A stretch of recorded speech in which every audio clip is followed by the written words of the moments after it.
சூப்பரான மொதிச்சூர் லட்டு வந்து எப்படி செய்யலாம் அப்படின்னு சொல்லிட்டு பார்க்கலாம். நானே ஃபர்ஸ்ட் டைம் தான் ட்ரை பண்ணேன். சரி வாங்க எப்படின்னு பார்ப்போம். ஒரு கிண்ணத்துல வந்துட்டு ஒரு கிண்ணத்துல 150, 200 கிராம் கடல மாவு, தேவையான அளவு உப்பு, கொஞ்சம் தண்ணி ஊத்திட்டு கெட்டி இல்லாம நல்லா கிளறி எடுத்துக்குவோம். இப்போ இந்த மாரி கிளறுனோனே ஒரு கடாயில கொஞ்சம் எண்ணெய் ஊத்திட்டு கொஞ்சம் கொஞ்சமா இந்த மாரி ஊத்தி எடுத்துறலாம்.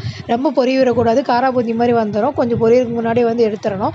இதே மாரி நான் எல்லாத்தையும் பொரிச்சு எடுத்துக்கிட்டு, இதெல்லாம் மிக்ஸி ஜார்ல போட்டுட்டு ஒரு சுத்து சுத்தி எடுத்துக்கலாம். சைடுல ஒரு பேன்ல ஒரு கிண்ணம் சுகர் வந்து எடுத்துருக்கிறேன். அதையும் இது கூட சேர்த்துட்டு முங்குற அளவுக்கு மட்டும் தண்ணி ஊத்திட்டு நல்லா கொஞ்சம் பக்கம் கொதிக்க விட்டுட்டு, இப்போ பாருங்க இந்த மாரி நல்லா கொதிச்சு வந்துட்டு, இந்த ஸ்டேஜில வந்துட்டு 2 ஏலக்காய் வந்து தட்டி போட்டுக்கிட்டேன்.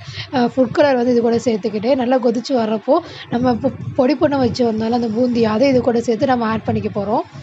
ஆட் பண்ணி கைவிடாம கிண்டிக்கிட்டே இருக்கணும். ஒரு 5 மினிட்ஸ் கிண்டினோனே நல்லா கெட்டி சேர்ந்து வந்துரும். இது கூட வந்துட்டு நம்ம அம் பாதாம், முந்திரி பருப்பு கொஞ்சம், 1 ஸ்பூன் நெய் வந்து சேர்த்து நல்லா கிளறி விட்டுட்டு, அடுப்ப ஆஃப் பண்ணிட்டு, அதுக்கப்புறம் குட்டி குட்டி உருண்டையா பிடிச்சு வச்சோம்னா, சூப்பரான லட்டு ரெடி ஆயிடுச்சு.